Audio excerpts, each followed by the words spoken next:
बच्चों आज हम पढ़ेंगे सबसे पहला चैप्टर हमारा ट्रांसफॉर्मर। सबसे पहले हम जानते हैं, सबसे पहले हम देखते हैं ट्रांसफॉर्मर क्या होता है। ठीक है, जिसको हम बोलते हैं ट्रांसफॉर्मर की डेफिनीशन। अब ट्रांसफॉर्मर क्या होता है? ट्रांसफॉर्मर एक हमारा ऐसा डिवाइस है जो क्या करता है, वोल्टेज को अप या डाउन करता है बिना फ्रीक्वेंसी को चेंज किए। वोल्टेज को अप या डाउन करता है बिना फ्रीक्वेंसी को चेंज किए।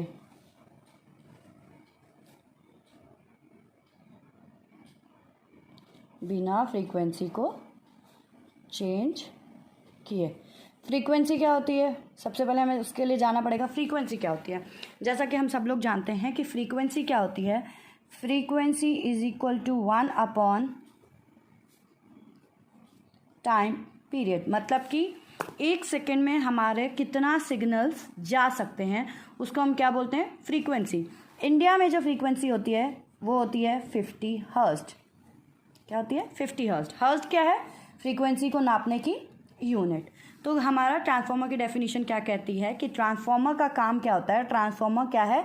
एक ऐसा स्टैटिक डिवाइस है, एक ऐसा स्टैटिक डिवाइस है। स्टैटिक मतलब स्थिर। स्थिर क्यों? क्योंकि इसमें कोई भी घूमने वाला पार्ट नहीं होता है। तो ट्रांसफॉर्मर क्या है? ट्रांसफॉर्मर एक ऐसा स्टैटिक डिवाइस है जिसका काम होता है वोल्टेज को बढ़ाना या घटाना बिना किसी फ्रीक्वेंसी को चेंज किए। अब फ्रीक्वेंसी क्या होता है? हमारे जो एसी सिग्नल्स हैं, एसी सिग्नल है, वो फ्रीक्वेंसी क्या होता है कि एक साइकिल कहाँ से कहाँ तक होती है, यहाँ तक।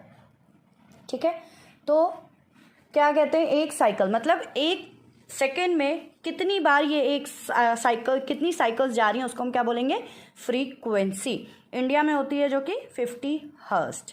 ठीक है, अब ये कह रहे हैं कि ये एक स्टैटिक डिवाइस है। स्टैटिक मतलब इसके अंदर कोई भी घूमने वाला पार्ट नहीं होता है और इसका काम है वोल्टेज को बढ़ाना या घटाना बिना किसी फ्रीक्वेंसी को चेंज किए। फ्रीक्वेंसी क्यों चेंज नहीं हो रही? क्योंकि आप इनपुट पे भी एसी दे रहे हो एंड आउटपुट पे भी आपको एसी मिल रहा है। तो जब एसी इनपुट भी एसी, आउटपुट भी एसी और एसी सिग्नल की जो फ्रीक्वेंसी होती है दैट इज़ 50 हर्ट्ज, तो इसका मतलब हुआ कि हमारी कोई भी फ्रीक्वेंसी में चेंजेस नहीं होंगे। ठीक है, अब आते हैं हम कि ट्रांसफॉर्मर के पार्ट्स पे। ये सबको क्लियर हो गया। अब आते हैं ट्रांसफॉर्मर कंस्ट्रक्शन, जिसको हम बोलते हैं कंस्ट्रक्शन पे। तो सबसे पहला पार्ट आता है इसके अंदर, सबसे पहला ट्रांसफार्मर का जो पार्ट है वो है प्राइमरी वाइंडिंग। सबसे पहले कह लो आप कोर क्या होता है? कोर क्या होता है? ट्रांसफार्मर की जो आउटर मोस्ट बॉडी पार्ट होता है उसको बोलते हैं हम कोर। क्या बोलते हैं उसको हम? कोर। और ये जो कोर है ये किसका बना होता है? थिन सिलिकॉन स्टील लैमिनेशंस का। Silicon steel लैमिनेशंस।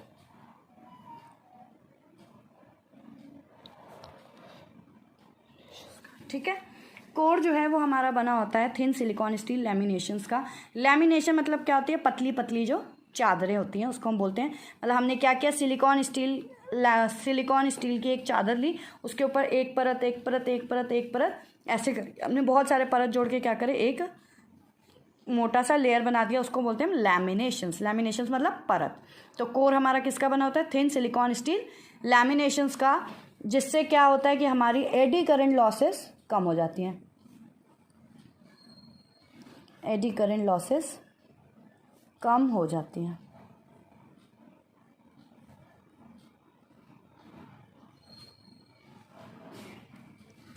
दूसरा आता है प्राइमरी वाइंडिंग।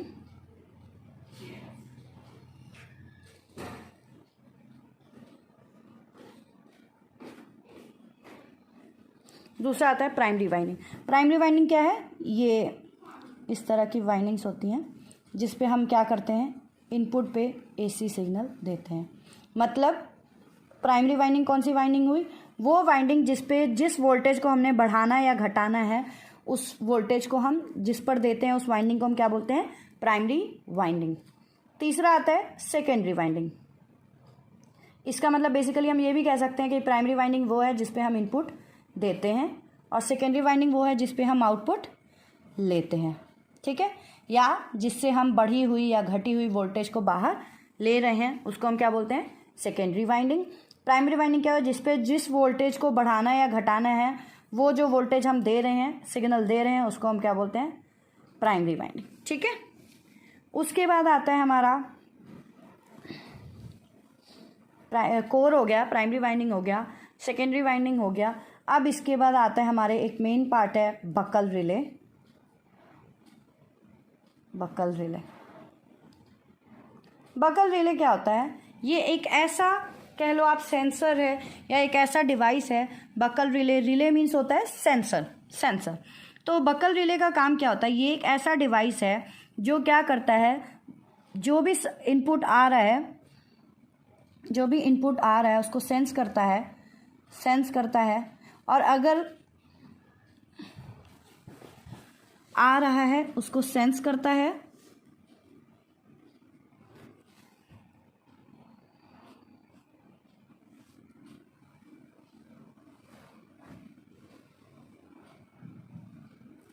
इनपुट आ रहा है उसको सेंस करता है, और अगर हमें ज़रूरत से ज़्यादा, अगर ज़्यादा करंट आ रही है या ज़्यादा सप्लाई आ रही है तो उसको वो क्या करता है, सेंस करके अलार्म बजा देता है, अलार्म बजाता है और सर्किट को ट्रिप कर देता है।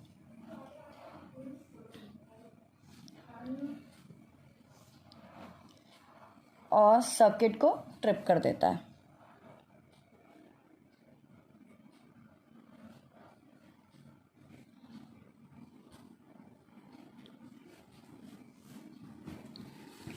ये है बकल रिले। बकल रिले कहाँ, ये हमारा कोर इधर ऊपर ऊपरी भाग में लगा होता है, और इसका काम क्या होता है कि जो भी हमें इनपुट हम दे रहे हैं, अगर वो बढ़ी हुई या घटी हुई वोल्टेज आ रहा है, उसको ज़रूरत से ज़्यादा आ रहा है तो उसको सेंस करके वो क्या करता है, अलार्म बजाकर सर्किट को ट्रिप कर देता है, ठीक है।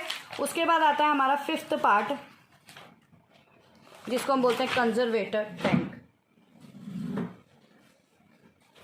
जो मेन पार्ट्स हैं मैं सिर्फ वही बता रही हूँ क्योंकि यही हमारा मेन पूछा जाता है। कंजर्वेटर टैंक क्या होता है, यहाँ से एक ऐसी अगेन यहाँ पे टेम्परेचर गेज लगा होता है। टेम्परेचर गेज का काम क्या होता है, ये जो ऑयल है, टेम्परेचर जो ट्रांसफार्मर ऑयल भरी होती है कोर के अंदर, उसके टेम्परेचर को टाइम टू टाइम चेक करता रहता है। अगर वो टेम्परेचर ज़रूरत से ज़्यादा है तो ये क्या करता है, टेम्परेचर गेज बोलते हैं इसको, सॉरी, हाँ, टेम्परेचर गेज क्या काम होता है, ये जो ट्रांसफार्मर ऑयल इसके अंदर, ये पूरा एक ट्रांसफार्मर ऑयल में डूबा होता है ड्रम के अंदर, तो उसको वो उसके टेम्परेचर को टाइम टू टाइम नापता रहता है। और तभी अगर टेम्परेचर अगर ज़्यादा होगा तो ये हमारा बकल रिले क्या करता है, अलार्म बजाकर सर्किट को ट्रिप कर देता है। उसके बाद आता है हमारा यहाँ पे लगा होता है एक कंजर्वेटर टैंक, जो कि एक ड्रम शेप में, गोल सर्कल शेप में होता है, और इसके अंदर हाफ ट्रांसफार्मर ऑयल फिल्ड होता है। अब कंजर्वेटर टैंक में हाफ ट्रांसफार्मर ऑयल क्यों फिल्ड होता है, हाफ ट्रांसफार्मर ऑयल फिल्ड होता है,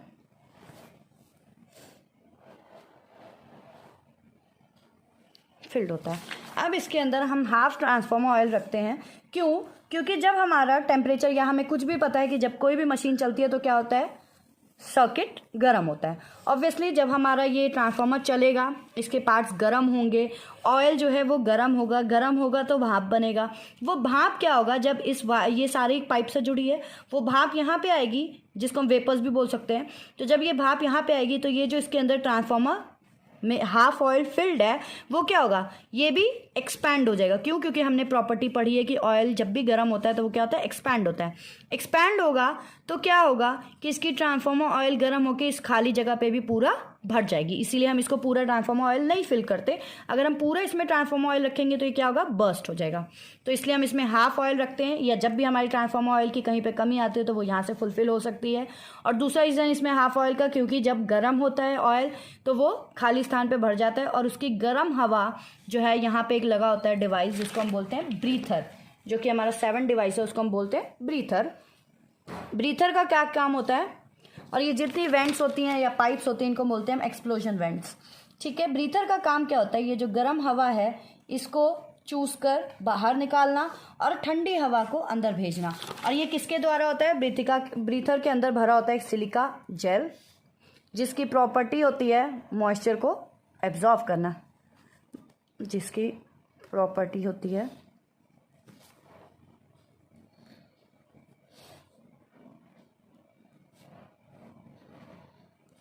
मॉइस्चर को एब्जॉर्ब करना।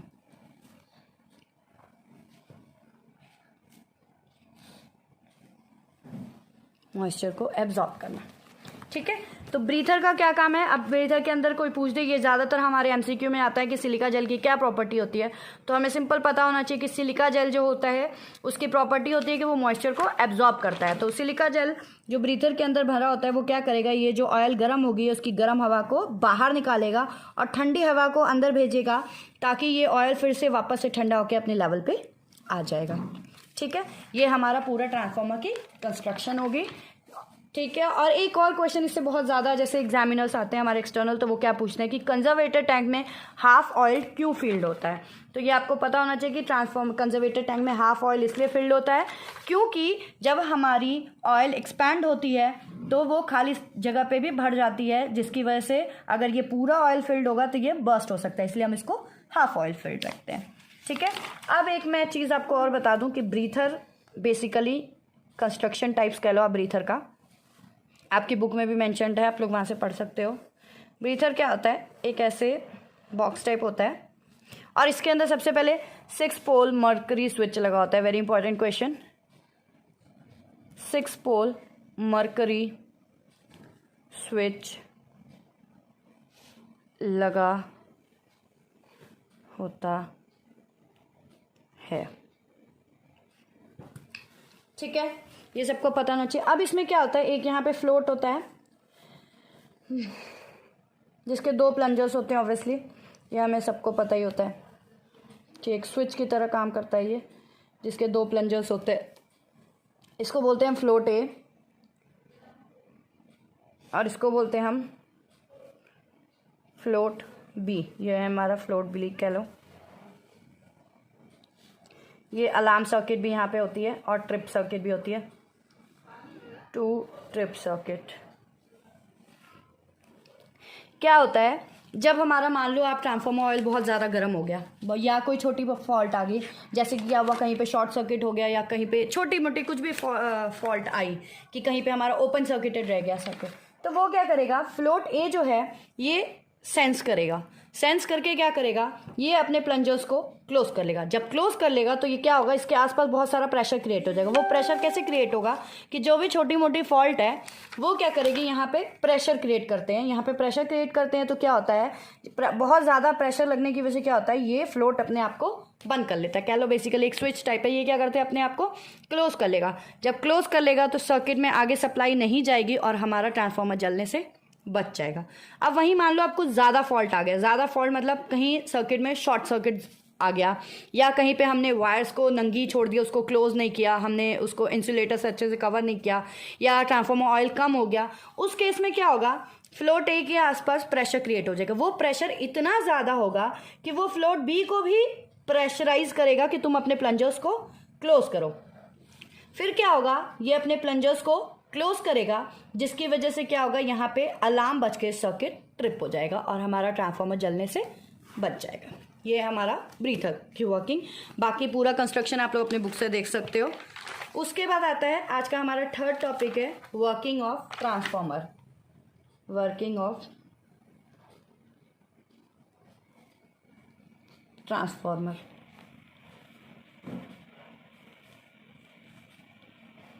थर्ड टॉपिक है ये हमारा वर्किंग ऑफ ट्रांसफार्मर, मतलब हमारा ट्रांसफार्मर कैसे काम करता है। तो इसके लिए सबसे पहले अगर आपसे पूछा जाए कि क्या किस प्रिंसिपल पे काम करता है, तो हमें पता होना चाहिए इलेक्ट्रोमैग्नेटिक इंडक्शन प्रिंसिपल पर काम करता है।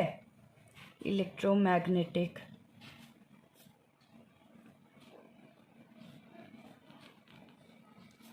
इंडक्शन प्रिंसिपल पर काम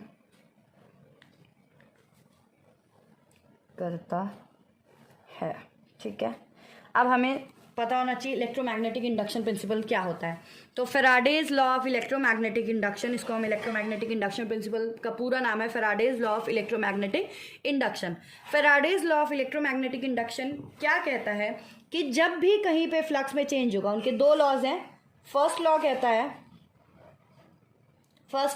है कि जब भी कहीं फ्लक्स में चेंज होगा,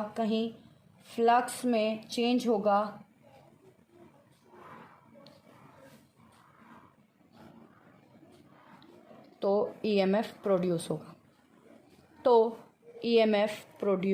होगा। ईएमएफ क्या है? Electromotive force. ईएमएफ प्रोड्यूस होगा जब भी कहीं फ्लक्स में चेंज होगा, तो ईएमएफ प्रोड्यूस होगा। और दूसरा लॉ इनका क्या कहता है कि जो फ्लक्स में चेंज आ रहा है, जो ईएमएफ प्रोड्यूस हो रहा है, वो किसके बराबर होगा? Minus d phi by d t के। फाई क्या है? फाई इज फ्लक्स, मतलब टाइम के साथ फ्लक्स में कितना चेंज हो रहा है उसको जब हम नेगेटिव डायरेक्शन में, नेगेटिव क्यों? लेंस लॉ मैंने आप लोग को बताया था। लेंस लॉ क्या कहता है कि जिसने बाप हमेशा अपने बेटा जो है वो हमेशा क्या करेगा? अपने बाप को अपोज करेगा, पापा को क्या करेगा? अपोज करेगा। मतलब पापा मुझे बोल रहे हैं तुम पढ़ाई करो, और हम बोलेंगे कि नहीं मुझे पढ़ाई नहीं करनी, खेलना है। तो क्या हो रहा है? मैं हमेशा अपने पापा की बात को काटूंगी। मतलब पापा अगर लेफ्ट जा रहे हैं तो I will go for right. तो वो कहता है हमारा लेंस लॉ। ठीक है, तो अब क्या कह रहे हैं? Faraday's law of electromagnetic induction कहता है कि जब भी कहीं पे फ्लक्स में चेंज होगा, फ्लक्स क्या होगा? जो भी total magnetic lines of force निकल रही है उसको हम क्या बोलते हैं? फ्लक्स। टोटल इसलिए क्योंकि रास्ते में हमें पता है ना कि नॉर्थ पोल से निकलती तो बहुत सारी हैं, बट साउथ पे कुछ ही पहुंचती हैं, कुछ जो है वो रास्ते में गुम हो जाती हैं। तो जो नॉर्थ पोल से जो सारी निकली हैं टोटल लाइंस, उनको हम क्या बोलते हैं? फ्लक्स। ठीक है, तो जैसे वहां पे करंट में चेंज हो रहा था हमारी आपकी इलेक्ट्रिक सर्किट्स में, वैसे ही मैग्नेटिक सर्किट में क्या हो रहा है? फ्लक्स में चेंज होगा। ठीक है, तो जब भी कहीं में फ्लक्स में चेंज होगा, और हमें पता है कि अगर फ्लक्स में चेंज नहीं होगा तो क्या होता है? हमारी कोई भी मैग्नेटिक सर्किट जो है वो चलती नहीं है। तो इसीलिए जब भी कहीं पे फ्लक्स में चेंज होगा तो ईएमएफ प्रोड्यूस होगा। ईएमएफ क्या है? Electromotive force. दूसरा लॉ इनका क्या कहता है कि ईएमएफ जो है वो minus d phi by d t क्या है? अब डी बाई डी टी क्या दिखाता है? डी बाई डी टी दिखा रहा है कि किसी भी चीज में अगर मैं यहाँ पे D by d T of Rahil रख दूं, जो कि हमारे क्लास का एक स्टूडेंट है, तो इसका मतलब टाइम के साथ राहिल जो है वो बदल रहा है। ठीक है, मान लो राहिल जो था वो छोटे पे एक छोटा बच्चा था, थोड़ा सा और बड़ा हुआ, थोड़ा और बड़ा हुआ, फिर 11th में गया, फिर 12th में गया, कुछ उसकी हैबिट्स चेंज हुई। मतलब वो टाइम के साथ अलग अलग राहिल देखने को हमें मिल रहा है। तो वैसे ही क्या होगा? फ्लक्स जो है वो टाइम के साथ धीरे धीरे चेंज हो रहा है। 5 सेकंड बाद कुछ और था, 10 सेकंड बाद कुछ और है, 15 सेकंड बाद या 15 साल बाद कुछ और होगा। तो अभी यहाँ पे क्या चेंज हो रहा है? फ्लक्स। तो टाइम के साथ किस में चेंज हो रहा है? फ्लक्स में। अब फ्लक्स में चेंज हो रहा तो ऑब्वियसली हमने पढ़ा ईएमएफ प्रोड्यूस होगा। ईएमएफ प्रोड्यूस हो गया तो ईएमएफ प्रोड्यूस हुआ, और जो ईएमएफ की वैल्यू होगी वो किसके बराबर होगी? जो जितना फ्लक्स टाइम में, मतलब मान लो हमारा ओरिजिनली जो फ्लक्स था, इनिशियल था, वो था φ1, और अब जो है चेंज होने के बाद वो क्या है? φ2। ठीक है, तो टाइम के साथ कितना चेंज हुआ? ये φ2 माइनस φ1 बाय जितने टाइम में हुआ है। ठीक है, t। और अब इसको माइनस साइन क्यों? कि अगर जो हमारा फ्लक्स था वो इधर चल रहा है तो ईएमएफ किधर को होगा? इधर को। ठीक है, क्लियर है सबको? तो ये कहता है हमारा electromagnetic induction, Faraday's law of electromagnetic induction principal भी हम जिसको बोलते हैं। अब देखो जो ईएमएफ तो चलो जी हो गया। अब इस बेसिस पे चलो, ये तो अब हमारा हो गया, ईएमएफ चेंज हो रहा है। अब इस बेसिस पे ईएमएफ होते हैं हमारे 4 तरह के। पहला ईएमएफ होता है statically induced EMF, statically induced EMF. दूसरा होता है डायनामिकली इंड्यूस्ड ईएमएफ।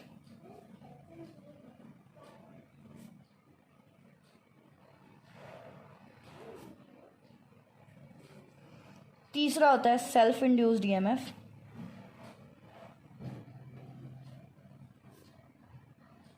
और चौथा होता है म्यूचुअली इंड्यूस्ड ईएमएफ।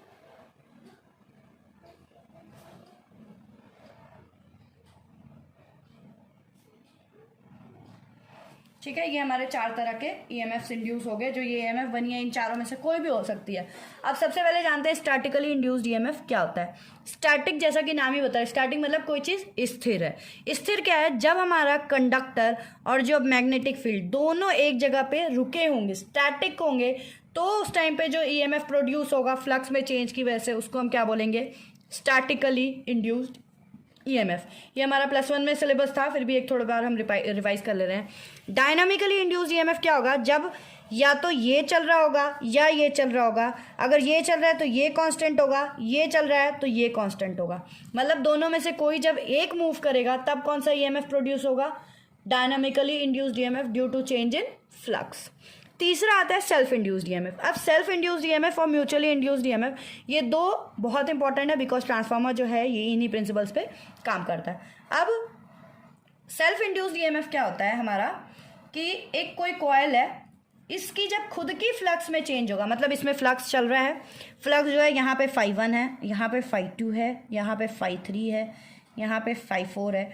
मतलब इसकी खुद की फ्लक्स है जिसमें चेंजेस आ रहे हैं, ∅5 है, ठीक है। तो इसकी खुद की फ्लक्स में चेंज आएगा और उसकी वजह से जब ईएमएफ, मतलब खुद ही कॉइल है, मतलब मैं ही हूँ, मान लो मैं टीचर हूँ, आकाशिता मैम में ही चेंज आ रहे हैं। अभी 10 सेकंड बाद आकाशिता मैम प्यार से बात करिए, 10 सेकंड बाद थोड़ा गुस्सा हो गए, फिर 10 सेकंड बाद और प्यार से बात करने, फिर 10 सेकंड बाद हो सकता है किसी को थप्पड़ मार दूं। तो क्या हुआ, मैं टाइम टू टाइम चेंज हो रही हूँ। तो जब मैं चेंज हो रही हूँ तो चेंज किसके अंदर देखने के लिए मिला है, आकाशिता मैम में ही। आकाशिता मैम के फ्लक्स में चेंज हो रहा है, तो आकाशिता मैम के अंदर ही जो ईएमएफ इंड्यूस होगा उसको हम क्या बोलेंगे, सेल्फ इंड्यूस्ड ईएमएफ। मतलब कि हमारी खुद की कॉइल में जब फ्लक्स में चेंज होगा तो उसको हम क्या बोलेंगे, सेल्फ इंड्यूस्ड ईएमएफ। उसकी वजह से जो ईएमएफ प्रोड्यूस हो रहा है उसको हम क्या बोलेंगे, सेल्फ इंड्यूस्ड ईएमएफ। चौथा आता है हमारा म्यूचुअली इंड्यूस्ड ईएमएफ। अब म्यूचुअल मीन्स क्या होता है कि हम कोई चीज़ जो है उसको शेयर कर रहे हैं, हम मान लो जैसे तुम लोग आपस में खाना शेयर करते हो, तो क्या करते हो, तुम लोग समझौता कर लेते हो ना, नहीं यार हम आज मैं टिफिन ले आऊँगा, आज मैं 4 पराठे ले आऊँगा, कोई ना खा लो। तो सेम वैसे ही क्या होगा, 2 कॉइल्स को आपस में हम एक दूसरे के पास रखे हैं हमने। बेसिकली हमारा म्यूचुअल इंडक्शन प्रिंसिपल पे हमारा ट्रांसफार्मर काम करता है। तो इस पॉइंट को आप लोग क्लियरली समझना। क्या होता है, पहली कॉइल को जब हमने सप्लाई दिया, पहली कॉइल में फ्लक्स में चेंज हुआ, ठीक है, टाइम के साथ इसमें फ्लक्स में चेंज हुआ, तो क्या होगा, इस फ्लक्स ने अपना ईएमएफ प्रोड्यूस किया। ये फ्लक्स क्या करेगा, इसके पास में जो रखी हुई कॉइल है ये आप इलेक्ट्रिकली नहीं जुड़े होंगे, ये जुड़े होंगे मैग्नेटिकली।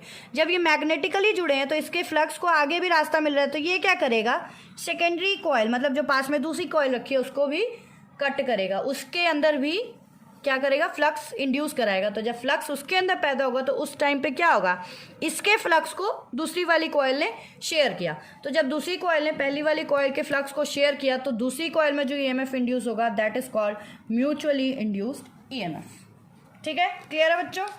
चलो अब हम आगे बेसिकली पढ़ते हैं क्या होता है हमारा ट्रांसफार्मर की वर्किंग। अब यहाँ ओरिजिनली हमारा वर्किंग ऑफ ट्रांसफार्मर शुरू होता है। उससे पहले मैंने तुम लोगों को थोड़ा सा समझा दिया है क्या होता है। ठीक है, ये हमारा क्या है, कोर।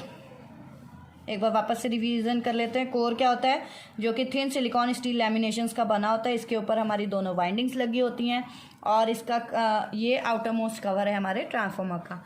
ये हमारी प्राइमरी वाइंडिंग को क्या करते हैं, हम इनपुट देते हैं जिसको हमने वो वोल्टेज देते हैं जिसको हमने बढ़ाना है या घटाना है। ये हमारी सेकेंडरी वाइंडिंग जिससे हम आउटपुट लेंगे, जो बढ़ी हुई या घटी हुई आउटपुट होगी।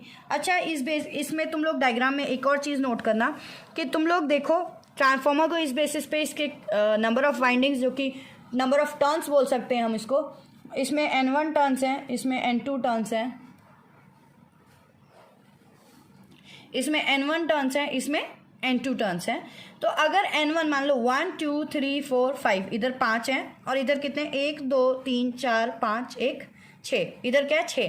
तो हमारा क्या दिख रहा है हमें कि N1 जो है वो N2 से छोटा है, दैट मीन्स N2 बड़ा है। तो इस तरह के ट्रांसफार्मर हम क्या बोलेंगे, स्टेप अप ट्रांसफार्मर। मतलब हमें आउटपुट पे जो है वो ट्रांसफार्मर, अभी हमने पढ़ा था ना कि वोल्टेज को बढ़ा हुआ या घटा हुआ देता है, तो ये एक ट्रांसफार्मर की कैटेगरी आ गई। टाइप्स ऑफ ट्रांसफार्मर कह सकते हैं कि हमारा नंबर ऑफ वाइंडिंग जो है प्राइमरी पे कम है और सेकेंडरी पे ज़्यादा, मतलब हमें इसका वोल्टेज कम होगा और इसका ज़्यादा, इसका मतलब V1 कम है और V2 ज़्यादा। तो जो V2 ज़्यादा होगा तो इसका मतलब ये कौन सा ट्रांसफार्मर हुआ, स्टेप अप। अगर वहीं मान लो N1 ज़्यादा है और N2 क्या है, कम, तो ये कौन सा ट्रांसफार्मर हुआ, स्टेप डाउन। क्यों? क्योंकि जो नंबर ऑफ टर्न्स जो है वो प्राइमरी पे ज़्यादा है, मतलब हम इनपुट ज़्यादा दे रहे हैं लेकिन हमें आउटपुट क्या हो रहा है, कम मिल रहा है, मतलब V1 ज़्यादा है और V2 कम। तो हमारा क्या होगा, इनपुट ज़्यादा है आउटपुट कम। अब कोई भी चीज़ हमने बहुत ज़्यादा मेहनत कर रहे हैं और आउटपुट क्या हो रही है, हमें बहुत कम मिल रहा है, मतलब मान लो मैं पढ़ाई में खूब दिन रात पढ़ती रहती हूँ और लेकिन रिजल्ट हमारा 50% आए, तो उस तरह को हम क्या बोलेंगे, हमारा एक तरह का ग्राफ क्या हो रहा है, नीचे जा रहा है, तो हम क्या बोलेंगे, स्टेप डाउन ट्रांसफार्मर। ठीक है, एक ये ट्रांसफार्मर की कैटेगरी हो गई हमारी। अब आते हैं हम ट्रांसफार्मर के टाइप्स पे, सॉरी वर्किंग पे। तो क्या हुआ, हमने जब इसको V1 सप्लाई दिया तो यहाँ से करंट गई I1, मान लो I1 जो है वो हमारी प्राइमरी वाइंडिंग में गई। जब प्राइमरी वाइंडिंग में I1 गया तो क्या हुआ, यहाँ पे N1 I1 क्रिएट हुआ। N1 I1 क्या है, हमने पढ़ा है magnetomotive force, magnetomotive force, magnetomotive force N1 I1। यहाँ पे क्या बना, N1 I1 बना। तो जब हमारा मैग्नेटोमोटिव फोर्स बना, इसकी वजह से क्या हुआ, यहाँ पे फ्लक्स क्रिएट हुआ। ये फ्लक्स क्या करेगा, अब देखो ये फ्लक्स जो है वो टाइम के साथ चेंज हो रहा है। क्यों, अल्टरनेटिंग क्वांटिटी, अल्टरनेटिंग सिग्नल आ रहा है ना, तो टाइम के साथ क्या होगा, AC सिग्नल आ रहा है ना, तो टाइम के साथ AC सिग्नल चेंज हो रहा है, तो फ्लक्स जो क्रिएट होगा वो भी चेंज हुआ। हमारा फ्लक्स चेंज हुआ टाइम के साथ, तो क्या होगा, यहाँ पे EMF इंड्यूस होगा, मान लो E1। क्या होगा, E1 क्या है, फ्लक्स में चेंज हो रहा है, जो यहाँ पे EMF क्रिएट हुआ है। अब ये कैसे EMF होगा, क्यों, कौन सी EMF होगी, ये देखो कैसे, कि ये सेल्फ इंड्यूस्ड EMF होगा। क्यों, क्योंकि सप्लाई हमने इसको ही दिया, फ्लक्स में जो चेंज, इसकी वाइंडिंग के फ्लक्स में चेंज है और EMF भी इसकी खुद की है, तो ये क्या हुआ, सेल्फ इंड्यूस्ड EMF। ठीक है, अब ये फ्लक्स क्या है, चलते चलते इसको देखो, एक मैग्नेटिकली मैंने बताया था, दोनों वायर जो है वो, दोनों वाइंडिंग्स जो है वो आपस में मैग्नेटिकली कनेक्टेड है। तो इस फ्लक्स को चलते चलते आगे भी पाथ मिल रहा है, तो ये क्या करेगा, सेकेंडरी वाइंडिंग को भी कट करेगा। सेकेंडरी वाइंडिंग को कट करा तो क्या होगा, सेकेंडरी वाइंडिंग को इसने कट किया, फ्लक्स ने सेकेंडरी वाइंडिंग को कट किया, तो यहाँ पे भी again magnetomotive force N2I2 create होगा। ये N2I2 क्या करेगा, ये N2I2 अगेन यहाँ पे एक करंट तो आई गया इसकी वजह से। अब ये क्या करेगा, यहाँ पे भी एक हमारा EMF इंड्यूस करेगा, जो कि कैसी होगी, E2 की कैसा होगा, म्यूचुअली इंड्यूस्ड EMF। क्यों म्यूचुअली इंड्यूस्ड EMF, क्योंकि जो हमारा फ्लक्स था वो किसका था, फर्स्ट वाली प्राइमरी वाइंडिंग का फ्लक्स जो है वो प्राइमरी वाइंडिंग का था और EMF इंड्यूस कहाँ पे हुआ है, सेकेंडरी वाइंडिंग में। लेकिन जो सेकेंडरी वाइंडिंग में EMF इंड्यूस हुआ है वो किसके फ्लक्स में चेंज की वजह से हुआ है, प्राइमरी वाइंडिंग के फ्लक्स की वजह से यहाँ पे EMF इंड्यूस हुआ है। तो इस तरह के EMF को क्या बोलते हैं, म्यूचुअली इंड्यूस्ड EMF। तो क्या होगा, जब यहाँ पे भी हमारा EMF जनरेट हो गया, EMF is basically a voltage only, तो ये हमें आउटपुट पे, यहाँ पे जो भी लगा होगा उस पर हमें आउटपुट, लोड जो भी लगा होगा उस पर हमें आउटपुट मिल जाएगा। अब वो आउटपुट इससे ज़्यादा है, मतलब V1 से ज़्यादा है या V1 ज़्यादा है या V2 ज़्यादा है, वो किस बात पे डिपेंड करेगा कि हमने कितनी बार प्राइमरी वाइंडिंग को कितनी बार लपेटा है एंड सेकेंडरी वाइंडिंग को कितनी बार लपेटा है। अगर प्राइमरी वाइंडिंग ज़्यादा है और सेकेंडरी वाइंडिंग कम है, मतलब स्टेप हमें आउटपुट कम मिला, that means step down transformer हुआ। अगर हमारा प्राइमरी वाइंडिंग कम है, सेकेंडरी वाइंडिंग ज़्यादा है, इसका मतलब ये हुआ कि हमारा वोल्टेज V2 ज़्यादा मिला, तो इसका मतलब ये स्टेप अप ट्रांसफॉर्मर। ये हो गया हमारे ट्रांसफॉर्मर की पूरी वर्किंग।